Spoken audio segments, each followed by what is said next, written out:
Manchester United အသင်းဟာ Benjamin Sesko ရဲ့အမခန်ကောင်တာဂိုးနဲ့အနိုင်ရရှိခဲ့တဲ့အရေးပါတဲ့နိုင်ပွဲဖြစ်ပြီးတော့ Manchester United အသင်းနိုင်ပွဲကိုဘလို့ဖော်ဆောင်ခဲ့တာလဲဘာအခက်အခဲတွေကို Everton ဖန်တီးခဲ့ပြီးတော့ United ဟာဘလို့နီးလန်းနဲ့အနိုင်ယူသွားခဲ့ရလဲဆိုတဲ့အကြောင်းတွေကိုဒီဗီဒီယိုကနေသုံးသပ်တင်ဆက်ပေးသွားမှာဖြစ်ပါတယ်ဒီဗီဒီယိုလေးကိုတော့ Wise ဘက်ကနေအဓိကကိုညီပံ့ပို့ပေးထားပါတယ်စီတိုဗီဒီယိုကိုကြည့်ရှုနေတဲ့ပရိသတ်တွေအထက်ကဘလော့အားကစားနဲ့ရင်ခုန်ချင်တဲ့ပရိသတ်တွေအတွက် Wise ဘက်မှာ opinion ဆိုတဲ့ promo code ကိုအသုံးပြုပြီးတော့အကောင့်ဖွင့်လှစ်နိုင်ပါတယ်ဒီဗီဒီယိုရဲ့ comment section မှာလည်း promo code ကိုချထားပေးမှာဖြစ်လို့ကြည့်ရှုအားပေးနိုင်ပါတယ်ခင်ဗျာ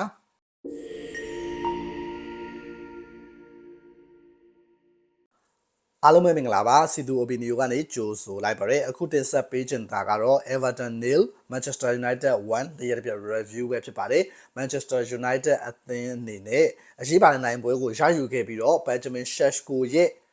့လှပလုံးနဲ့ counter attacking goal နဲ့အတူအနိုင်ရရှိခဲ့တယ်ဒီပွဲမှာရုန်းကန်ခဲ့ရတယ်တော်တော်လေးခက်ခဲခဲ့တယ်အဲ့ဒီခက်ခဲတဲ့အနေအထားကိုတော့လှပတဲ့ classic counter attack goal နဲ့နိုင်ပွဲရယူနိုင်ခဲ့တာဖြစ်တယ်ပေါ့နော်အဲ့တော့ဒီ counter attack ကိုဒီပွဲရဲ့အသက်ဒီပွဲရဲ့အလှဆုံး moments လို့ပြောလို့ရတယ် Everton အသင်းကညတောင်ပေါ်မှာရရှိနေတဲ့တိုက်စစ်ကိုထက်တဲ့မော်တင်တယ်မကွာရခေါင်းတိုက်ရှင်းထုတ်တယ် Sesko ရတယ် Sesko ရတဲ့အချိန်မှာ Sesko က Luke Shaw ကိုတွဲတယ် Luke Shaw ကနေကူညာကိုတွဲတယ်ကူညာကလောင်းဘောတင်ပေးလိုက်တယ်အဘိုးဘိုရဲ့ပြည်လန်းကြောင်းတော့လောင်းဘောတင်ပေးလိုက်တာတကယ်ကောင်းတဲ့ long pass တစ်ခုဖြစ်တယ်ပေါ့နော်အဲ့တော့အဲ့ဒီအခြေအနေမှာ Sesko ဟာကူညာနားမှာပဲရှိနေတယ်လှမ်းတင်လိုက်တဲ့အချိန်မှာစပြီးတော့ပြေးတာပေါ့နော်အဲ့တော့ပြေးတဲ့အခါမှာအင်မတန်မြန်ဆန်တဲ့အမြန်နှုန်းတစ်ခုကိုကျွန်တော်တို့မြင်တွေ့ခဲ့ရတယ်ဒါဟာ Sesko ရဲ့ဖုံးကွယ်နေတဲ့ power တစ်ခုဖြစ်တယ်ပေါ့နော်အဲ့တော့ Sesko ဟာအကောင်ကြီးတယ်ခေါင်းလိုက်ပေါ်ကောင်းတယ်ဆိုရင်လည်းမဟုတ်ဘဲနဲ့သူ့ရဲ့ speed ကမြန်တယ်အဲ့တော့ဒီအကြောင်းကိုကျွန်တော် Sesko မိတ်ဆက် player profile ပြီးတော့ဒီ scout ကန်နာမှာကျွန်တော်တင်ဆက်ခဲ့တယ်ပေါ့နော်အဲ့တော့အထူးသဖြင့်ကျွန်တော်တင်ပြခဲ့တာကအက်တလက်တီကိုမက်ဒရစ်နဲ့ Leipzig နဲ့ပွဲမှာတွင်းသွားတဲ့ဂိုးမျိုးပေါ့အဲ့တော့အဲ့သူ့ရဲ့အရှိန်သူ့ရဲ့အမြန်နှုန်းကကြောက်ဖို့ကောင်းတယ်သူက Sterling တို့လိုခြေလမ်းစိတ်စိတ်လေးနဲ့ပြေးတာမဟုတ်ဘူးခြေထောက်ရှည်တယ်အရက်ရှည်တယ်ထောက်ပေ9လက်မှရှိတဲ့ player တယောက်ဖြစ်တဲ့အတွက်ခြေလမ်းကျဲကြီးနဲ့ပြေးတာလုံလောက်တဲ့ agile ဖြစ်မှု agility ရှိပြီးသားပြီးတော့သူကိုယ်တိုင်က basketball တွေပါဆော့တယ်ပြောမယ်ဆိုရင် athleticism နဲ့ပတ်သက်လာရင် Sesko ကလောဝထိတ်ဆုံးနှက်မှာရှိတယ်ဒါကြောင့်မလို့ဒီအမြန်နှုန်းကိုလိုက်ဖို့အရန်ခက်ခဲတယ်တာကော့စကီကအရင်နှေးတဲ့ player မဟုတ်ဘူးပြီးတော့အဲ့လိုဘောလုံးမပါပဲအလွတ်လိုက်ပြေးတဲ့အခါမှာဒီကစားသမားတွေမြန်တယ်ဘာလို့လဲဆိုတော့သူတို့ရဲ့ weight နဲ့အတူပေါ့နော်တကယ်ကားကြီးတစီဝေါ်နဲ့ဖြတ်မောင်းတယ်လို့မျိုးအဲ့တော့အဲ့လိုအနေထားမျိုးမှာတော့ Sesko ကဘာအားသာနေလဲဆိုတော့အဲ့ခုနကားကြီးတစီဖြတ်မောင်းတယ်လို့အရှိန်အဟုန်ရှိတဲ့အပြင်ကိုသူကပေါ့တယ်သူရဲ့ဒီစောက်ပုံကဒါကြောင့်မလို့အကြိုက်ဖြစ်တဲ့ဒီ power ရှိတယ်ပေါ့နော်အဲ့တော့အဲ့အနေထားနဲ့သူတောက်လျှောက်ပြေးသွားတာလွတ်သွားတယ်ရှင်းလင်းလွတ်သွားတာအဲ့လိုပြေးခြင်းအပြင်အဲ့လိုရှင်းလင်းလွတ်ခြင်းအပြင်ဘာအားသာချက်ရှိလဲဆိုတော့စွတ်ဆက်ပြီးပြေးလို့မရဘူးပေါ့နော် slow down ပြန်လုပ်ကြတယ်ဘာလို့လဲဆိုတော့ကန်ရမှာဘူးအဲ့တော့အဲ့ slow down လုပ်ဖို့အတွက်အခြေအနေမရောက်ခင်မှာသူဟာအမြင့်ဆုံးပြေးခဲ့တယ်အမြင့်ဆုံးပြေးပြီးတော့မှ slow down ပြန်လုပ်ပြီးတော့ကွက်တီကန်ရမယ့်အနေထားကိုသူဖန်တီးတာပေါ့နော်အဲ့တော့ဒါဟာလုံးဝ perfect ပဲကြည့်လေလှလေဆိုတဲ့ကိုမျိုးထဲမှာပါတယ်အမှုဖို့ခင်းပေးတာလဲကွက်တီပြီးတော့သူကန်သွားတယ်ကန်ရွေးချယ်သွားတဲ့တောင်းကလည်းကွက်တီပဲ Sesko ကအရန်ကောင်ကထလာပြီးတော့ဒီပွဲကိုပြောင်းလဲခဲ့တယ်ပြောမယ်ဆိုရင် Ruben Amorim မရှိတော့တဲ့နောက်ပိုင်းမှာ Sesko တောက်လျှောက်ခြေစွမ်းပြနေပြီးတော့6ဂိုးအထိသွင်းယူထားတာကိုကျွန်တော်တို့မြင်တွေ့ရတယ်အဲ့တော့အဲ့6ဂိုးမှာလည်းအရန်ကောင်ကနေထလာပြီးတော့သွင်းတဲ့ဂိုးတွေကများဆဆပါဝင်နေတယ်အထူးသဖြင့် Michael Carrick လက်ထပ်မှာပေါ့နော်အဲ့တော့ Carrick အနေနဲ့ Sesko ကိုသုံးသင့်နေပြီဆိုတဲ့အမြင်တွေလည်းရှိတယ်အထူးသဖြင့်ဒီနေ့လိုပွဲမျိုးပေါ့နော်အဲ့တော့ဒီနေ့လိုပွဲမျိုးမှာတကယ်တော့ဘယ်သူနဲ့သုံးမလဲဆိုတာကပြိုင်ဘက်ဘယ်လိုကံမလဲဆိုတာလည်းကျွန်တော်တို့မသိနိုင်တဲ့အတွက်ခက်တယ်ပေါ့နော်အဲ့တော့ပုံမှန်အားဖြင့် United ရဲ့ mobile attack ပေါ့နော်အဲ့ mobile attack ဟာ Everton ခံစစ်ကိုချိန်ချောက်နိုင်ခြေရှိတယ်ပြီးတော့မြင့်တယ်ဘာလို့လဲဆိုတော့ Everton ခံစစ်ကအနည်းငယ် static ဖြစ်တယ် Tarkowski တို့ Michael Keane တို့က mobile ဖြစ်တဲ့ player တွေမဟုတ်ဘူးငြိမ်တဲ့ player တွေဒါကြောင့်မလို့ United ဟာ mobile attacking သူတို့ရဲ့အဲ့လှုပ်ရှားနေတဲ့ Amadiello, Mbeumo, Matic Cunha, Bruno Fernandes ဒီတိုက်စစ်နဲ့ဆိုရင်ထိုးခွင်းနိုင်ဆိုမြင့်တယ်လို့ယူဆလို့ရတယ်ဒါပေမဲ့တကယ်တမ်းကျတော့အယူဆအားဖြင့်ပဲအဆင်ပြေပြီးတော့တကယ်တမ်းကန်တဲ့အချိန်မှာအဆင်မပြေဘူးဘာလို့လဲဆိုတော့ Everton ဒီပွဲကိုချင့်ကပ်လာတာအရင်ကောင်းတယ်ပေါ့နော်အထူးသဖြင့် center defensive midfield မှာ Eric Bonan နဲ့ Idrissa Gana Gueye တို့ကိုထည့်သွင်းအသုံးပြုခဲ့တယ်ပြောမဆိုပုံမှန်ကစားနေကြ Ghana နဲ့ James Garner တို့ကစားတာပေါ့နော်အဲ့တော့ Gana Gueye နဲ့ James Garner ကစားတဲ့အနေအထားမှာ James Garner ဟာ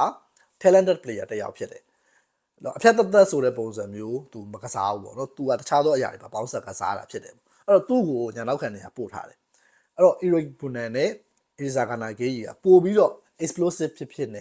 ခံစစ်တာဝန်တွေကိုကစားနိုင်တယ်ပြီးတော့နံပါတ်10တို့မှာကစားတဲ့ Juice Bury Hall ကလည်းလောအားနှုံကောင်းကောင်းနဲ့ခံစစ်တာဝန်တွေကိုအများကြီးကစားနိုင်တယ်အဲ့တော့အဲ့ဒီကစားသမားတွေလောအားနှုံနဲ့အတူ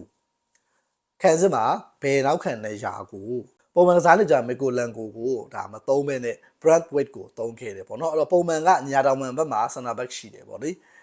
Jake O'Brien ဒီကစားသမားပွဲပဲခံထားရတယ်အဲ့တော့ဒီဘက်မှာဒီ Bradwaite ကိုသုံးတယ် shape အရင်မပြတ်ဘူးညာဘက်နဲ့ဘယ်ဘက်ကွာသွားတာပဲတွေ့ရအဲ့တော့ဒီအချက်တွေအကုန်ပေါင်းပြီးတော့ United ရဲ့ mobile attack ကိုသူတို့ static ဖြစ်အောင်လို့အရင်ကြီးလှုပ်ချင်တယ်လှုပ်လို့မရအောင်လို့တားနိုင်ခဲ့တယ်ပြီးတော့ United ကိုကောင်းကောင်း pressing တွေလိုက်ပေးခဲ့ပြီးအထူးသဖြင့် mid zone တွေမှာပေါ့နော်အလေ second phase အလေထဲမှာ United အနေနဲ့ဘောလုံးကကင်နေတယ်သူတို့ကြိုက်တဲ့ခွင်တွေမပေးရဘူးဆိုတာမျိုးကို Everton ကဟန်တာနိုင်ခဲ့တယ်ပေးကင်လာတဲ့ဘောလုံးကိုဒါပေမဲ့သူတို့ကြိုက်တဲ့ခွင်ကို United သွားလို့မရဘူးအဲ့တော့ဒီနေရာမှာ United အတွက်လွမ်းဆွတ်စရာတစ်ခုက Lisandro Martinez မပါဝင်ခြင်းပေါ့နော်အဲ့တော့ Lisandro Martinez ပါဝင်တဲ့ဆိုရင်တော့အဲ့ဒီခုနအလယ်မှာပိတ်ထားတဲ့ mid block ကိုဖြီးနိုင်လိုက်မယ်ဘာလို့လဲဆိုတော့သူ့စီက line breaking pass တွေကအရင်ကောင်းလို့ပွဲတိုင်းမှာ3-4ချိန်ထွက်နေတာပေါ့နော်အဲ့တော့အဲ့ဒီ line breaking pass တွေကတစ်ချိန်ထွက်လိုက်ရင်တော့မှပြန်မဲ့ခံစစ် shape ကိုအများကြီးပြည့်ရင်းစေတယ်ပြီးတော့နောက်ထပ်အခြေအနေတွေမှာလေသူတို့အဲ့ပုံစံနဲ့ခံစစ်ကစားနေတဲ့အခါမှာငါတို့ခိုင်မာရဲ့လားဆိုတဲ့ယုံကြည်စိတ်တန်တရားစိတ်ပေါ့နော်အဲ့ဒါကိုဖြစ်ပေါ်စေတယ်ပေါ့လေအဲ့ဒီ pass ကိုပေးနိုင်တဲ့လူလက်ရှိပွဲမှာမပါခဲ့ဘူးလန်နီဂျိုရိုအဲ့လောက်ကောင်းတဲ့ pass ဆိုတာမဟုတ်ဘူးမကွာရအဲ့လောက်ကောင်းတဲ့ pass ဆိုတာမဟုတ်ဘူးအဲ့တော့ကာစီမီရိုစီကပေးပို့မှုတချို့မြင်တွေ့ခဲ့ရတယ်မစိုးလှဘူးဒါပေမဲ့လည်းလုံလောက်ခြင်းမရှိဘူးလက်ဆန်ဒရိုမာတီနက်စ်ကိုတေချာပေါက်လိုအပ်တယ်အဲ့ဒီ key pass တွေဖွင့်ပေးဖို့အတွက်လက်ဆန်ဒရိုမာတီနက်စ်ကိုတေချာပေါက်လိုအပ်တယ်ဒါဟာဒီနေ့ပွဲမှာ United အသင်းလွှမ်းဆွတ်ခဲ့ရတဲ့အရာတစ်ခုဖြစ်တယ်ပြီးတော့ United ဒီပွဲမှာကစားတာမစိုးလှတဲ့အနေအထားပဲရှိတယ်အရန်ကောင်းတဲ့အနေအထားလို့ပြောလို့မရဘူးဒါပေမဲ့အကောင်းမြင်စရာတစ်ခုကအခုလိုပွဲမျိုးဟာအရင်ဒီပြတွေတော့ငါဆိုရင်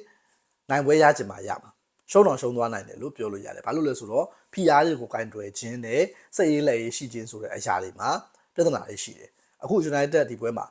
nilဖြစ်နေတဲ့အနေအထားမှာလည်း United အနေနဲ့ဖုတ်ပူမိတိုက်ကြီးကိုယ့်ရုပ်ကာယဖြစ်နေတာမျိုးကျွန်တော်သိမတွေ့ရဘူးစိတ်လက်အေးနဲ့တတကစားနေတာကိုကျွန်တော်တို့မြင်တွေ့ရတယ်ပြီးတော့ 1-0 နဲ့အနိုင်ရနေတယ်ပေါ့နော်အဲ့နောက်ပိုင်းမှာလည်းစိတ်အေးလက်အေးနဲ့ကစားနိုင်တာကိုတွေ့ရတယ်အေးစစ်စစ်တည်တည်ညီနဲ့ခိုင်းတွေ့တာကိုတွေ့ရတယ်ဒါဟာအကောင်းမြင်ရမယ့်အပိုင်းဖြစ်ကျွန်တော်ကတော့ယူဆတယ်မိုက်ကယ်ကာရစ်နဲ့ပတ်သက်လာရင်ကာရစ်ကအဲ့ဒီတရှိမှုကိုသူ့အသင်းကိုပေးထားနိုင်တယ်ပြီးတော့ဒီဘန်ဂျမင်ရှက်ရှ်ကိုနဲ့ပတ်သက်လို့ပေါ့နော်အဲ့တော့ရှက်ရှ်ကိုဟာပွဲထွက်3သင်းနေပြီဆိုတဲ့အမြင်ပေါ့အဲ့တော့ပွဲထွက်3သင်းနေတယ်ဆိုတဲ့နေရာမှာလေရှက်ရှ်ကို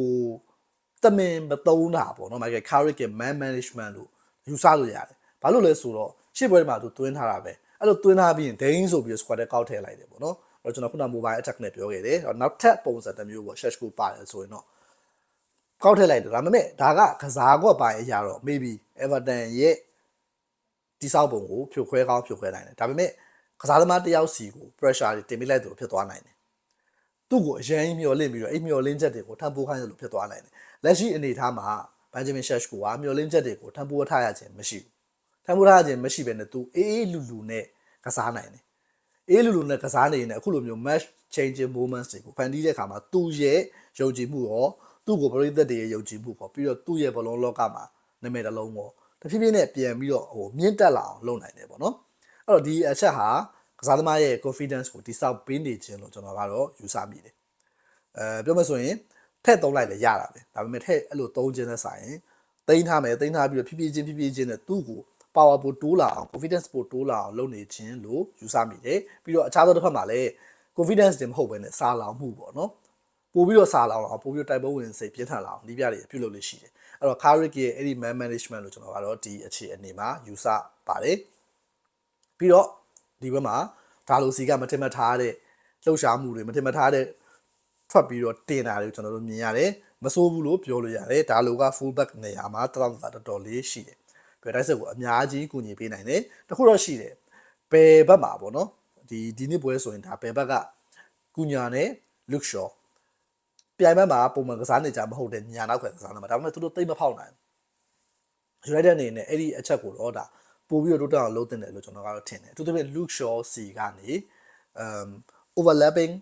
quality ပေါ့နော် overlapping quality ဆို over လက်လုပ်ပဲလုပ် under လက်လုပ်ပဲလုပ်ရတယ်ကြိုက်တာလုပ်လို့ရပါတယ်ဒါပေမဲ့အဲ့ဒီနှစ်ခုစလုံးတိုက်စစ်ကိုပတ်ဖို့မိနိုင်ဆိုတာသိမမြင်ရဘူးဒါလိုစီကတော့ပုံမြင်ရတွေ့ရတယ်တကယ်လို့အဲ့နှစ်ဖက်စလုံးမြန်ဆန်ဆန်လုပ်နိုင်တယ်ဆိုရင်ဒီပွဲဟာ United အတွက်အများကြီးအခုထက်ပိုကောင်းနိုင်ခြေရှိတယ်Everton အသင်းကတော့ဒီပွဲကိုအကောင်းဆုံးကစားသွားတာကိုကျွန်တော်တွေ့ရတယ်ပရိသတ်အားနဲ့အတူပေါ့နော်ပရိသတ်တွေကတခက်နဲ့အားပေးနေပြီးတော့ပွဲချင်းကြာလာနေEverton ပိုကောင်းလာတာကိုမြင်ရတယ်အထူးသဖြင့်ပထမပိုင်းမှာUnited အစောပိုင်းတော်တော်ကောင်းတယ်ဒါပေမဲ့နောက်ပိုင်းပထမပိုင်းရဲ့အခြေနောက်ပိုင်းရောက်လာတဲ့ Everton ပိုကောင်းလာတယ်ပြီးဒုတိယပိုင်းမှာတိတိကျကျပိုကောင်းလာတာကိုတွေ့ရတယ် United ကတော့ downfall ပြန်ဖြစ်သွားတာကိုတွေ့ရတယ်အဲ့တော့ United အနေနဲ့အခုထက်ပိုတဲ့ခြေစွမ်းကိုလိုအပ်နေသေးတယ်ဒါပေမဲ့ဒါကအခြားတစ်ဖက်ပေါ့နော်တိုးတက်ဖို့လိုသေးရဆိုတဲ့အဖက်တစ်ဖက်ဖြစ်ပြီးတော့လက်ရှိအချိန်မှာတော့ဒီနိုင်ပွဲဟာအရေးပါတဲ့နိုင်ပွဲသူတို့အဲ့ဒါကို